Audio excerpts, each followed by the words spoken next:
by the Chief Government Spokesperson, Honorable Cornelius Mweetwa, who is also the Minister of Information and Media. Colleagues in here, later on we'll open up for questions. Thereafter, we'll also get questions, those that are coming from online platforms. We are live on Prime TV, we are live on ZNBC, as well as Diamond TV and other radio stations.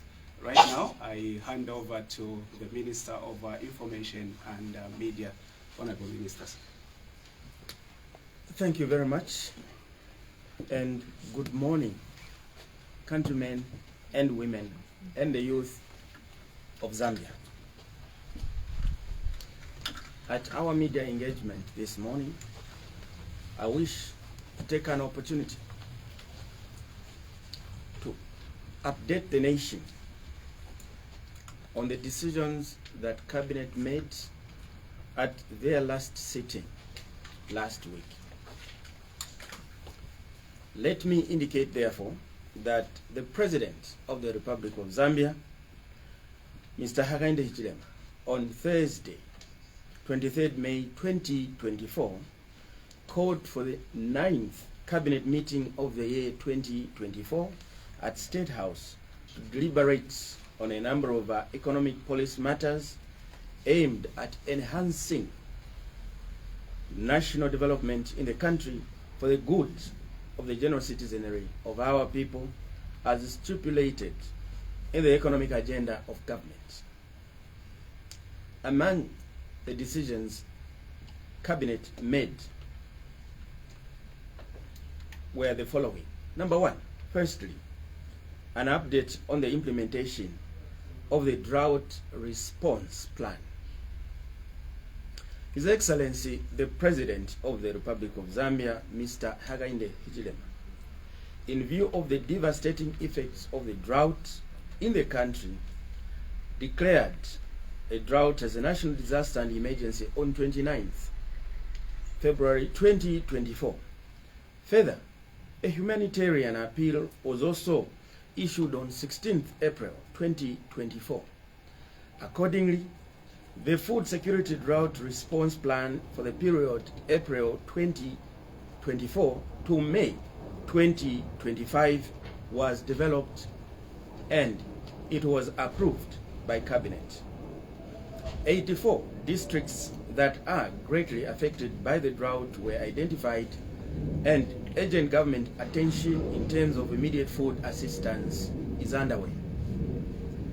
Government and other stakeholders through the cluster system have started responding both in cash and in kind. Support in all the 84 drought-affected districts is underway, as aforesaid. Cabinet appreciated the report from the Office of the Vice President through the Disaster Management and Mitigation Unit that so far 84.5% of the 84 districts that have received maize for the targeted beneficiaries under the maize distribution program. These include Central Province, 11 districts, Copperbelt Province, 7 districts, Eastern Province, 15 districts, Lusaka Province, 6 districts, Northwestern Province, 4 districts, Southern Province, 14 districts, Western Province, 13 districts, and Lavushimanda District in Muchinga Province.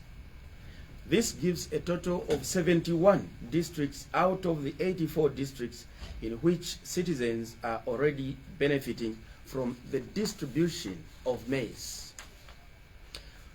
According to the program, all the remaining districts are expected to receive their relief maize in the next 7 days. Within the relief maize program, government has started implementing the food for work in these districts. Under the community maize sales, there are 300 active points out of the targeted 600 depots, and so far 22,208 metric tons of maize has been sold, translating into 444,175 by 50 kg bags of maize. with over 300,000 households having benefited since government started responding to the disaster. In terms of support from partners, a total of 30.5 million kwacha has been received in form of logistical support and donations of food items and other supplies. Further, government has since continued with the mopping up of maize, and this far, 1.1 thousand metric tons has been purchased in Muchinga and northern provinces by the Food Reserve Agency. The FRA has also received a total of 14.8 thousand metric tons of early maize to increase the maize stocks in the country. You will recall that Zambia has harvested this far about 146,000 metric tons of early maize.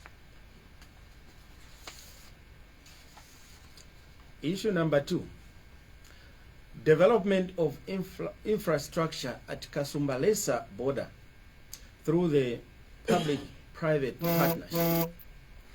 Cabinet approved the management and development of infrastructure at Kasumbalesa border through the public-private partnership PPP model. Cabinet is of the view that in order to facilitate business at the border, it is necessary to modernize Kasumbalesa into a world-class inter-country trade center with facilities such as dry port, weighbridge, warehouses, modern market, and other support infrastructure.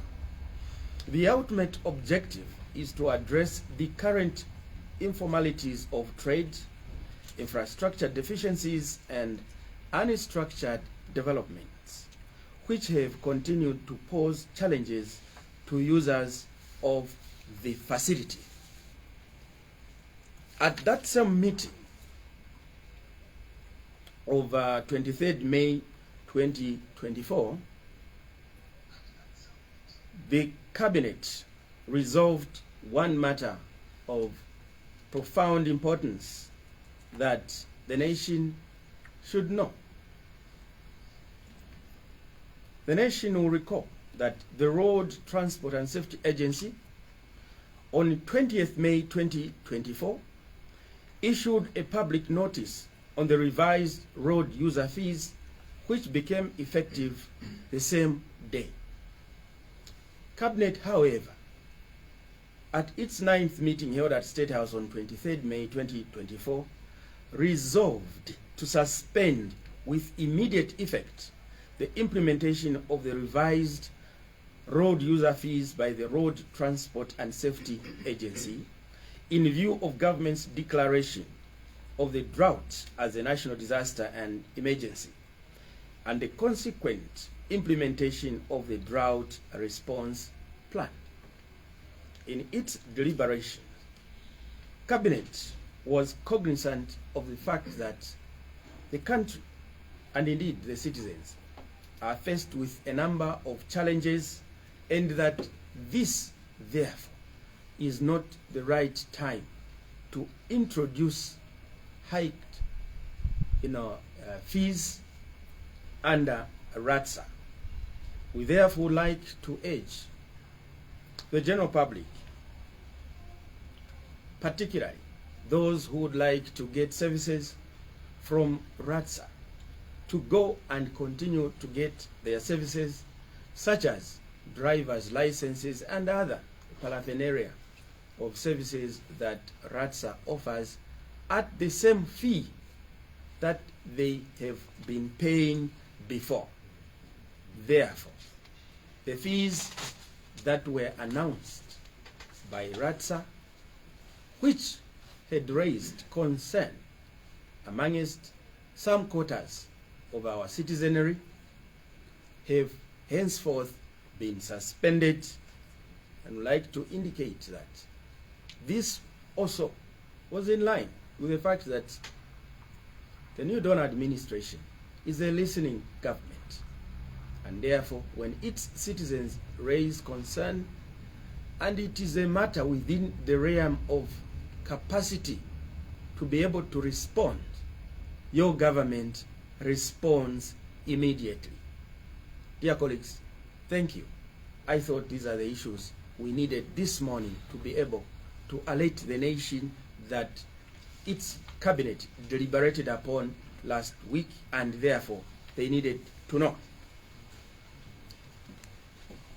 Do we have any questions, dear colleagues, from the media?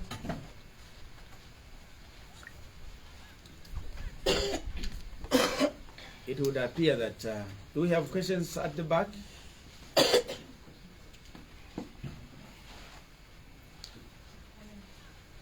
Yes, please. You can be quick because we are live on TV, so let's be quick to... Honorable Minister, I just wanted to find out, we seem to be having a long You can come quickly. Yes, we seem to be having to go through a long haul with this drought situation. With the strategies that have already been put in place by the government, what is the long-term solution, the sustainability of this aid to the vulnerable Zambians? Because we are not sure what next year has for us. Well, thank you very much. I think that for now, what government is looking at is a drought response, plan covering the period April 2024 to to May 2025, within which reach it is expected we will have gone through another rainy season and another harvest season. And when we get there, then we'll be able to make a judgmental call as to what next. For now, government has already announced its budget of the deficit funding to mitigate this drought situation, and that is the money that government is actively engaged to try and mobilize locally and internationally. And I can indicate here that quite a number of pledges already are beginning to come through. We are not yet at 50% of the budget that government announced, but we are getting closer by the day. It is government's anticipation that the relevant funding will be mobilized, because our all-weather friends, cooperating partners are coming through, and with the budget realignment that is ongoing to redirect expenditure of money that was appropriated through the budget, it is anticipated that we do have a sound and sustainable program to be able to see our citizens through. By the way, the president, remember, told the nation that no one should starve, no one should die out of hunger. And right now, the president and his administration's primary focus is to place premium on feeding the citizens. That is goal number one, that is target number one, and that is the preoccupation of discussions at cabinet to ensure that the right things are done. And I'm sure, because we are here for the whole week in Livingstone for a conference or summit which is coming, as you know, within this week, I should be able to interact with the media again to give the latest standing of how far we will have gone or have gone as government in terms of resource mobilization, and also to do with where we are in terms of importation of maize from Tanzania. Thank you so much.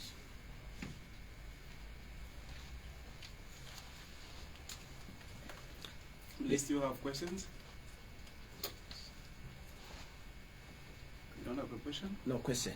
I think we can. No question? I'll ask the Honorable Minister to say his final remarks and then sign out. Well, thank you very much for having joined us on this particular media engagement. as government, our call to all the citizens of this country is that we must cherish peace and safeguard, uphold, defend, and promote the peace and unity of this country at all times, and that we must frown upon those orchestrating messages of hate and messages of division in our beautiful, beloved Zambia, under the banner One Zambia, One Nation. May God bless our great country, Zambia. Thank you.